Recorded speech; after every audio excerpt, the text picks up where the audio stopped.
बिस्मिल्लाहिर्रहमानिर्रहीम। एक सवाल हमारे सामने ये मौजूद है कि हमारे इलाके में एक रिवाज ये है कि जब हम शादी के मौके पर लड़की को रुखसती करवा कर अपने घर लेकर आते हैं तो जो हमारे साथ अहबाब रिश्तेदार बारात में गए होते हैं वो भी, और हमारे अपने रिश्तेदार अज़्ज़ा व अक़ारिब जो कि बारात में नहीं गए होते लेकिन दोस्त अहबाब, उन सब को बुलाकर हम दोपहर का खाना कर लिया करते हैं।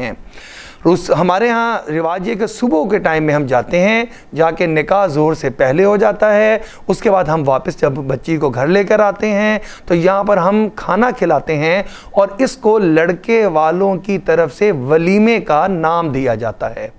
तो क्या ये वलीमा मसनून जो है ये उसमें शुमार होगा, और क्या हमें वलीमा करने का जो अजर और सवाब है वो भी हासिल हो जाएगा, और क्या इस खाने को वलीमा कहना दुरुस्त है?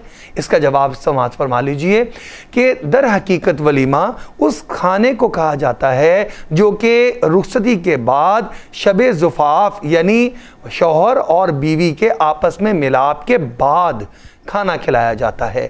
इसमें यह ज़रूरी नहीं है कि वो दोपहर का वक्त हो या शाम का वक्त हो या अल सुबह वक्त हो, इस वक्त से कोई फ़र्क नहीं पड़ता, लेकिन इस बात से ज़रूर फ़र्क पड़ता है कि वलीमा खाना ही वो कहलाएगा जो शब ज़ुफ़ाफ़ के बाद खिलाया जाएगा। अब इस पर आप वो हदीस मुबारक सामने रखें जो बुखारी और मुस्लिम दोनों में रिवायत है। हज़रत अब्दुर्रहमान बिन औफ़ रज़ी अल्लाह तआला अन्हु, उन्होंने आप सल्लल्लाहु अलैहि वसल्लम के ज़माने में एक अंसारी खातून से निकाह किया, शादी की।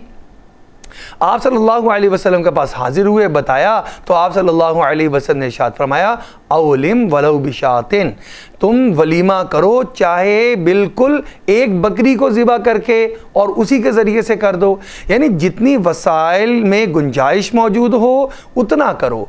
हमें ऐसा भी मिलता है कि वलीमे में सिर्फ खजूरें रख दी गई, छुआरे रख दिए गए, अपने अपने घरों से लाकर खाना इकट्ठे बैठकर खा लिया गया। मकसूद खुशी का इजहार है, आपस में मिल बैठ कर खाना तनावुल करना है। इस खाने को वलीमा कहा जाएगा। लिहाजा ऐसा खाना जो रुखसती के तो बाद हुआ, निकाह के तो बाद हुआ, लेकिन शबे ज़ुफ़ाफ़ से पहले पहले है, इसको आप आम खाना दावत का तो कह सकते हैं, लेकिन वलीमे का खाना ना इसको नाम दिया जा सकता है, ना ये मसनून अमल होगा, ना इस पर वो अजर होगा जो कि वलीमे पर होता है। अल्लाह रब्बुल इज़्ज़त से दुआ है अल्लाह रब्बुल इज़्ज़त हमें दीनी अहकामात कुरान और हदीस की रोशनी में समझकर उसके मुताबिक अमल पैरा होने की तौफ़ीक़ अता फ़रमा दें। आमीन।